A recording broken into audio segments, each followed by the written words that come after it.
Hello viewers, Wagadaro now taking you through the story for A-level physics paper 1, and this video I'm going to go through the topic of the model of an atom. So this video is suitable for students in both senior 5 and senior 6 offering physics as part of their combination. So before we start, let's first look at the course outline for this paper. So physics paper 1 is divided into 3 parts. The first part is mechanics, where 4 questions come from these topics. The second part is heat, where 3 questions come from these topics. And the third part is modern physics, where 3 questions come from these topics.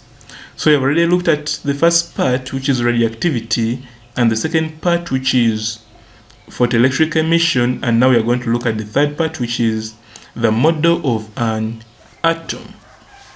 So if you have not yet looked at the first and second, I encourage you to first watch these videos before you got this video of the model of an atom.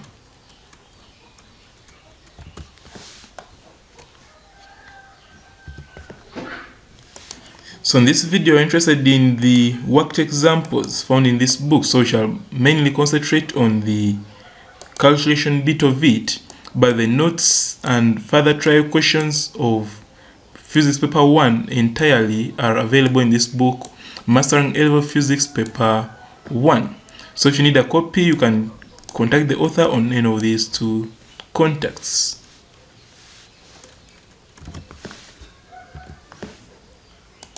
And a full set of physics consists of 3 books. One is physics paper 1, which I've talked about, physics paper 2, and physics topical question bank.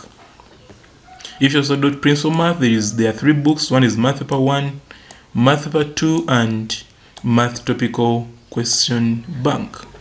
If you do subsidiary mathematics, it is only 1 book, and the rest are for O-level physics and mathematics. So if you need a copy of these books, you can contact the author on any of these 2 contacts.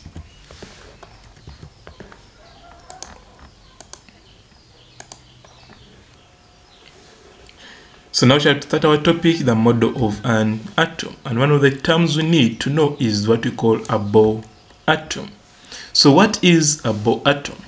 This is one whose center, or the nucleus, is surrounded by electrons moving in definite circular or elliptical orbits, and when in these stable orbits, the atom does not radiate.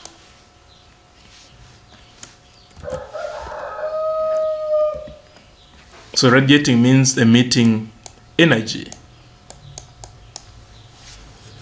Another term we need to know, but more of the notes about the Bohr atom are available in the book. Here, we are interested in what will take us to the calculation part of it. That is why there is a lot of summary in the theory. But the full complete notes are available in the book. So another term we need to know is the energy levels of an atom. So energy levels are the orbits of the definite amount, orbits of defined amount of energy occupied by electrons in an atom. We shall illustrate those energy levels. But what we need to know is that according to Bohr's model of an atom, electrons are arranged in permitted orbits of defined amount of energy. They are not just anywhere, but they should be in defined orbits of defined amount of energy. That is why here we said the orbits must be definite, not just anywhere. They don't just lie anywhere. So if an electron is supposed to be in orbit number 2 and it goes to orbit number 3, it means that it will be unstable.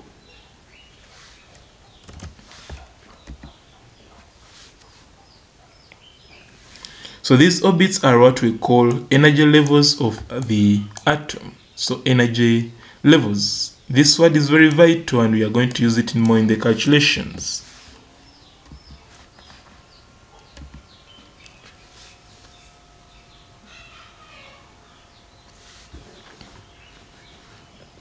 So energy levels can be represented by horizontal lines arranged one above the other to form an energy level, with each line indicating a particular energy value as shown below. So we are going to illustrate these energy levels. So they are horizontal lines, but each line represents a particular energy. So this is the orbit number 1, number 2, number 3, number 4, number 5, up to infinity. And these are the particular energies. So here they will be putting values in. When it comes to calculations, here we have just put letters E1, E2, E3. E1 to mean energy at level 1, energy at level 2, energy at level 3. But in questions, they'll be putting values here.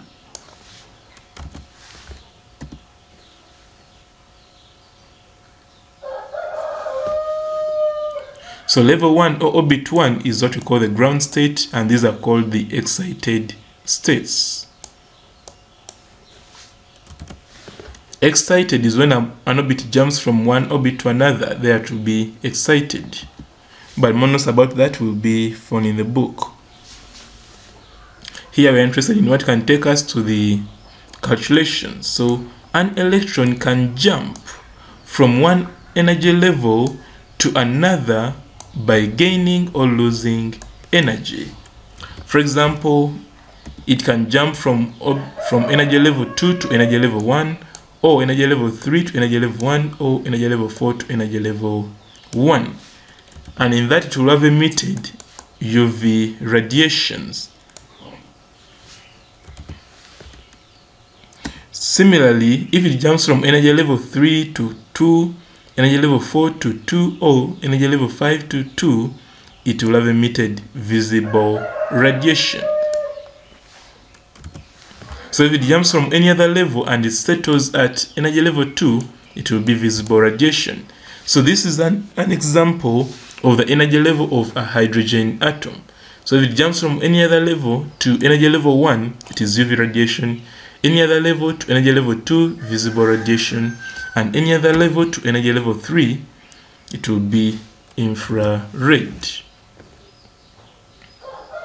So this is how an energy level is represented, and you see most of these diagrams in the calculations we are going to do.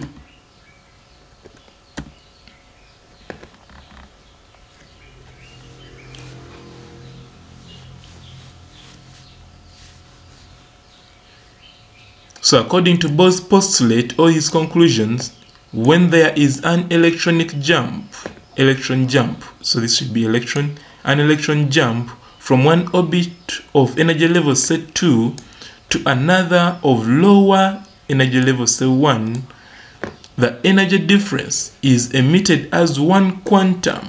We shall see what a quantum is. So as one quantum of electromagnetic radiation of frequency f, given by Planck's equation of frequency change in energy equal to hf. So this is what we covered in photoelectric emission, and that's why I told you, if you have not yet covered the previous videos, I encourage you to first watch them so that you easily follow in this topic. So a change in energy or energy difference is equal to hf, where h is Planck's constant and change energy difference is the difference between these two. It was E2 and E1, therefore the difference will be E2 minus E1.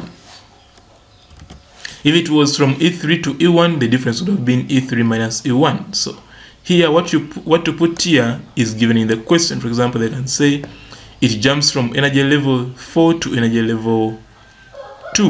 That will be E4 minus E2. But we shall look at more of that in the calculations. So sometimes they will not give you frequency, they will instead give you wavelength. So you have to remember that frequency is equal to c over lambda, where c is the speed of light in vacuum and lambda is the wavelength. So in that case, this equation becomes this: energy difference is equal to hc over lambda.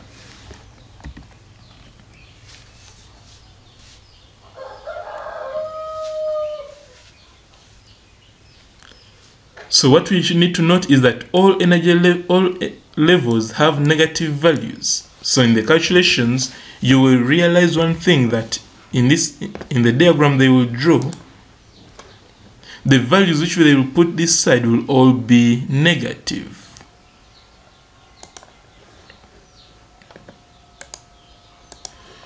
And the reason is that the energy of an electron at rest outside an atom is taken to be 0, and when the electron falls into the atom, energy is lost as electromagnetic radiation.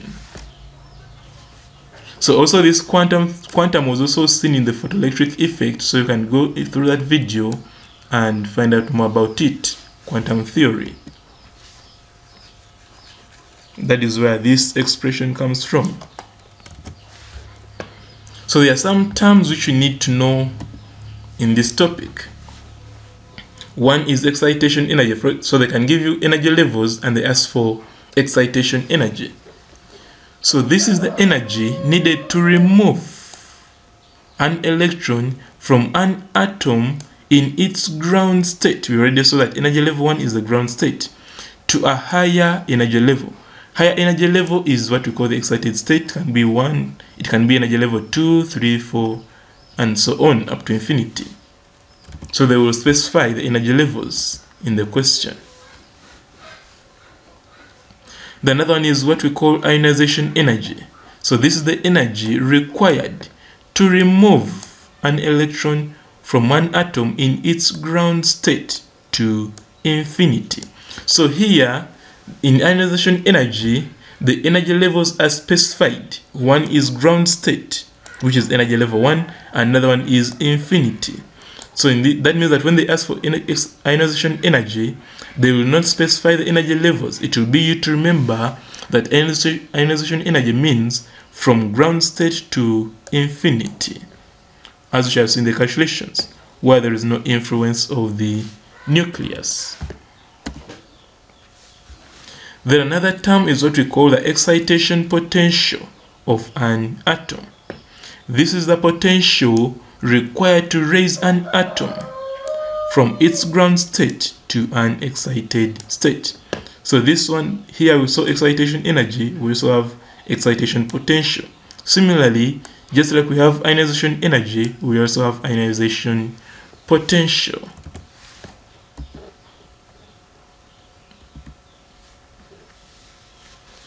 So they can also ask you to specify the type of radiation where the electron fall lies.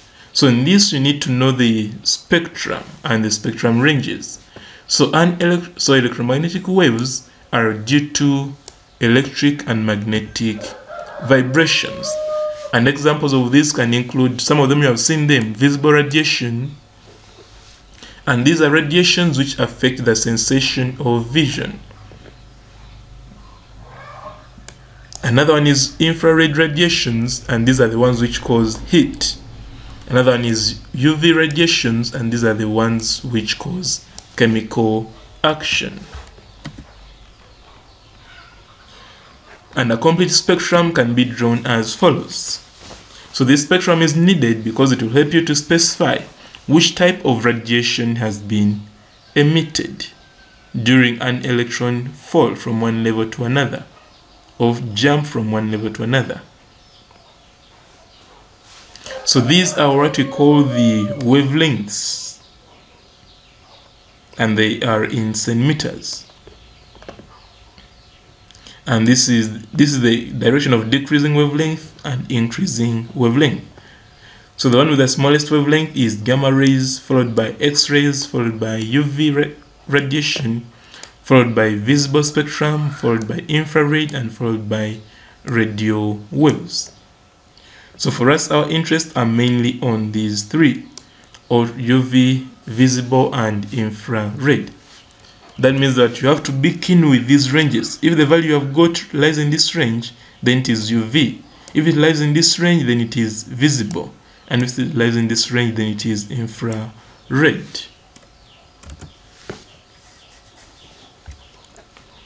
So X-rays will be looked at more in details in the next video.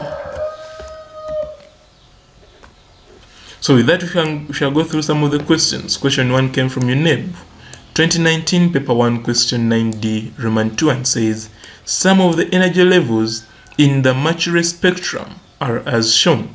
So I think realize that these energy levels are negative. EV means electron volt. Calculate the wavelengths of the radiation emitted when electron makes a transition from level A to level C. So level A is this, the energy is this, and level C is this, and the energy is this, meaning that energy difference will be 0 minus negative 10.4. But that is in electron volt, meaning we have to convert to joules. And the previous video we already saw how to convert from electron volt to joules. So first we shall code the formula. We are using this because they ask for wavelength. So we shall code the formula. This is the energy difference because it moved from A up to C. Then we shall substitute. Energy at A is 0, energy at C is negative 10.4, but it is an electron volt, meaning we have to convert to joules by multiplying by electron charge, which is 1.6 exponent negative 19. Then this one is also a constant. We saw it under photoelectric emission, and this is also a constant, and this one is what they want. So next is to simplify. When I simplify, the whole of this gives you this, and the whole of this gives you this, and this one has gone this side by cross multiplying to give you that. So making lambda the subject gives you the wavelength they wanted in meters. Then question 2 came from UNEB 2016 paper 1 question 9D and says the energy levels of an atom have values these ones. So also realize that they are negative. Calculate the wavelength of radiation emitted when an electron makes a transition from E3 to E2. I think realize that they will always tell you the energy levels. Then 2, state the region of the electromagnetic spectrum where the radiation lies. So this is why I told you that the spectrum is very vital, because sometimes they can tell you to state. So in this case, it is E3 to E2, so it will be, the energy difference will be E3 minus E2. So shall come here and use the same formula. So here, the formula will be the same, and we are just repeating it for you to easily master it. So that by the same formula which we shall use in all the questions. So E3 minus E2 times the electron charge is equal to this. So this value of Planck's constant, it usually depends on the question. Sometimes they can put a 3 here, or sometimes they cannot. For example, in the previous video, in the previous question, here it was 6.63 and here it is 6.6. Now, how do you know what to use? You have to look at your constants which are given in an examination, or else they'll give these constants on the first page of your paper, examination paper. So this is Planck's constant, speed of light in vacuum, and this is lambda. So still we shall simplify and then cross multiply, take this one this side, and then make lambda the subject, and that's what they wanted. Then for Roman 2, you have to look at this wavelength and know where it lies in the spectrum. So to be within the visible spectrum. Then question 3 came from UNEB 2013 paper 1 question 9A, and it says the figure below shows some of the energy levels of a hydrogen atom. So these are the ones. Roman 1, why are the energies for the different energy levels negative? Then 2, calculate the wavelength of the line arising from a transition from the third to the second energy level. And 3, calculate the ionization energy in joules of hydrogen. So just start with Roman 1, why it is negative.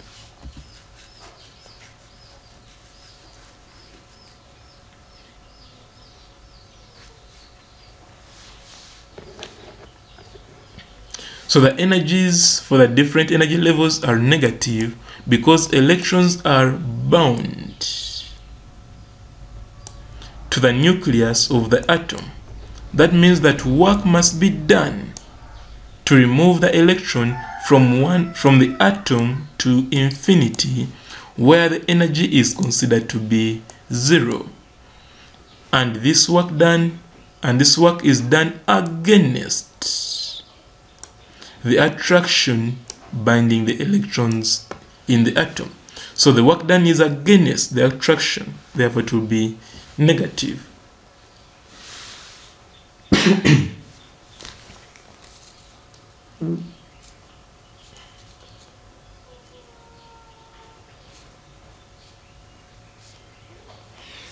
Hello. Then Roman 2, they asked for the energy when there's a transition from the third to second, that is E3 minus E2. So shall come here and first quote the formula, then substitute, then simplify, and then make random the subject. So these are the various steps we've been using, and that will be the wavelength. So now we shall go to Roman 3, where they ask for ionization energy. So ionization energy, remember, it is transition from energy level 1 or ground state to infinity. So it will be E1 minus E infinity, which is 0. So E1 is that, E infinity was 0, so you come up with that. But remember, they wanted the ionization energy in joules. So multiply by the electron charge to give you this as the answer they wanted.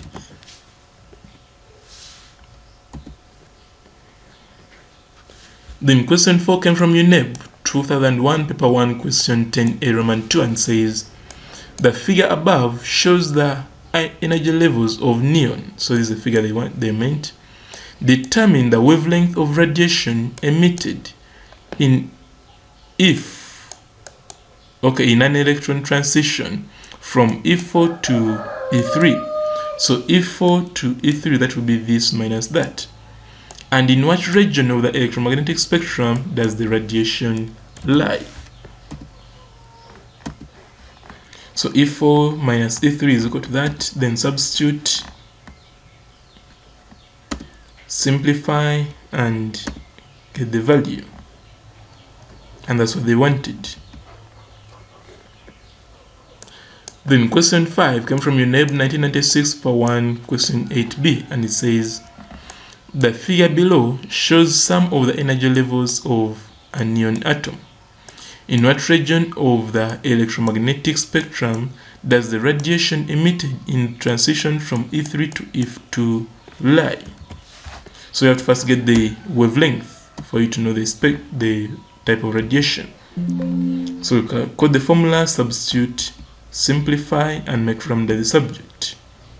Then you can conclude that the radiation emitted is in the visible spectrum. Then question 6 came from UNEB 1999, paper 1, question 9C, Roman 2, and it says the energy levels of a hydrogen atom are given by this formula. So in this case, they are given us the formula, where N is the value, takes on the values of 1, 2, 3, and so on. So to get the energy level for E1, you put here 1, E2 you put here 2, E3 you put here 3, infinity you put here infinity, like that. Find the shortest wavelength of radiation which can be emitted by the hydrogen atom. So here there is the word shortest wavelength. So when does it occur? We shall come here and first say that shortest wavelength is the transition from infinity to ground state. So infinity, because shortest wavelength means maximum frequency. Infinity to ground state, therefore shall come and substitute. E infinity, you put infinity here. E1, you put 1 here, where there was N. And here substitute for Planck's constant, speed of light in vacuum, and wavelength. Then you simplify and cross multiply, take this on the side, and then make lambda the subject, and that's what they wanted.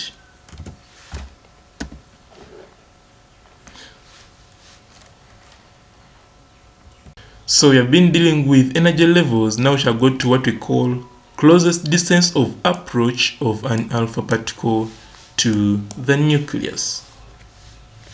So an alpha particle directed on to the nucleus is deflected through a large angle, and the smallest distance alpha particles can reach to the nucleus is referred to as the closest distance of approach of the alpha particle to the nucleus. So we shall suppose an alpha particle of mass m moving with an initial velocity v collides head-on with an atom of atomic number z. The particle will be deflected as shown below, so we need to illustrate.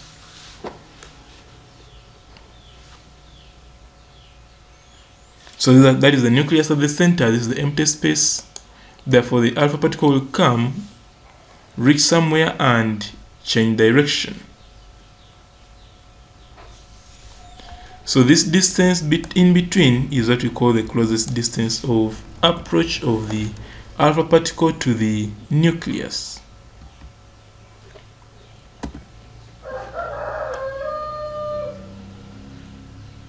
So the particle will be slowed down until it comes to rest at a distance r0, which we have already seen in the diagram, from the nucleus, and then repelled back.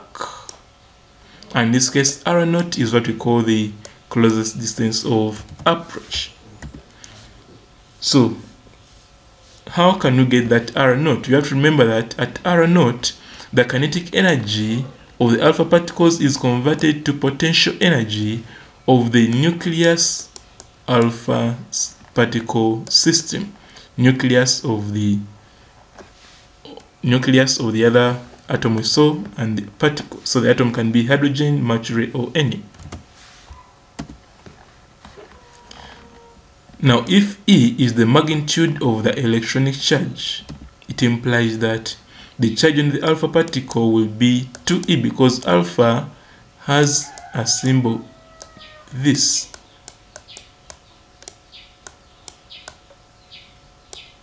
So the charge will be 2e. Then the charge on the nucleus will be Ze, because you said atomic number is Z.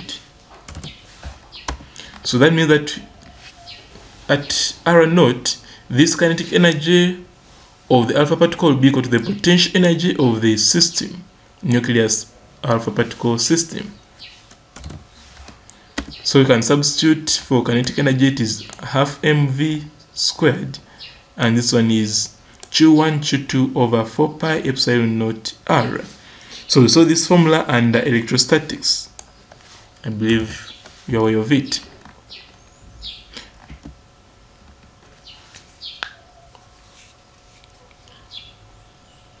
So this r0 we have got, the radius of the nucleus is just slightly less than r0. That means that r0 is the estimation of the radius of the nucleus. So if they ask you to justify for r0, you should remember that that r0 is the estimation of the radius of the nucleus.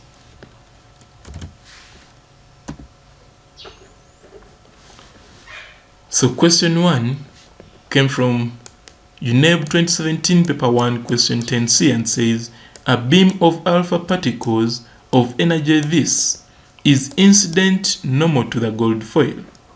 Roman 1. Calculate the least distance of approach to the nucleus of the gold atom given its atomic number is 79. And Roman 2. State the significance of the value of the least distance of approach. So we shall start with Roman 1. Roman 1, we shall remember that here alpha particle, because it's an alpha particle, charge should be 2e. and the charge on the atomic number is now 79, so it will be 79e. So with that we can quote the expression that kinetic energy will be equal to the potential energy. Then we quote the formula. So kinetic energy, it was, remember this was, energy was given as mega electron volt. Therefore, we have to first convert to electron volt by multiplying by 10 to the power 6. Then from there we convert to joules by multiplying by electron charge, which is 1.6 exponent negative 19. So this is also a constant, equal to this formula Q1 Q2 over 4 pi epsilon naught R naught. So under electrostatics, you must have recalled that 1 over 4 pi epsilon naught is equal to K, and that value will be equal to 9 exponent 9. That is why now in the denominator you only see R naught. Okay, then when I simplify this, it will give me this. Then Q1 will be this. 2e is 2 times electron charge. Q2 is 79e, where is the electron charge. Now I'm left with only one unknown, which is R naught. When I simplify this numerator, I'll come up with this value and take this one this side to come up with this side. So now R naught is the only unknown. I can make it the subject to give me the closest distance of approach. Then to ask for the significance, we shall state that that least distance of approach is the estimation of the radius of the gold atom. Then question 2 came from UNEB 1999, paper 1, question 9A Roman 2, and it says a beam of alpha particles of energy 4.2 mega electron volt is incident normal to a gold foil. What is the least distance of approach by the alpha particles to the nucleus of a gold atom? Atomic number is 79. So still we shall go through the same procedure. What has changed is the energy of the alpha particle. So charge on alpha particle, charge on atomic nucleus, then quote that kinetic energy is equal to potential energy, then substitute, you convert this to joules, and here you quote the formula, then you substitute also for Q1, Q2, then 1 over 4 pi epsilon naught is K. That is why you don't see it in the denominator. Then simplify and make R naught the subject, and that's what they wanted.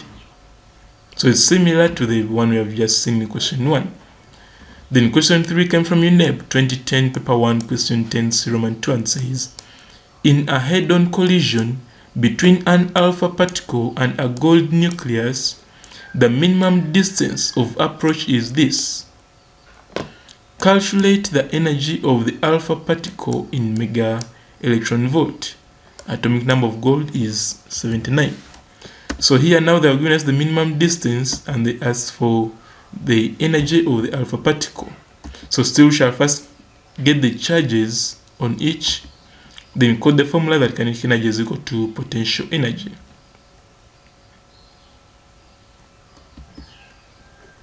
Then from there, this kinetic energy, remember, is what they want. They said energy of the alpha particle. So this is what they want. It will be equal to this, which is here. Then you substitute for Q1. Okay. Now the first one is 1 over 4 pi epsilon naught, which is this. Then Q1 is that, Q2 is that, and R naught is that.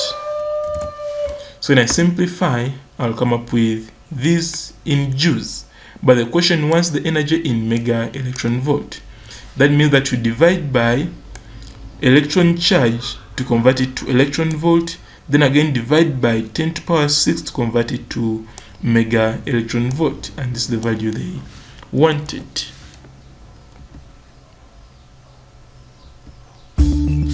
So that brings us to the end of this video. Thanks for watching, and be reminded the next video will be on X-rays. So if you have not yet subscribed, please click on the subscribe button below this video so that you can receive updates when the next video has been uploaded, and also If you know of any student who's not yet on this platform, please share the link of this video with them via social media platforms like Facebook and WhatsApp, so that we can all benefit as a family.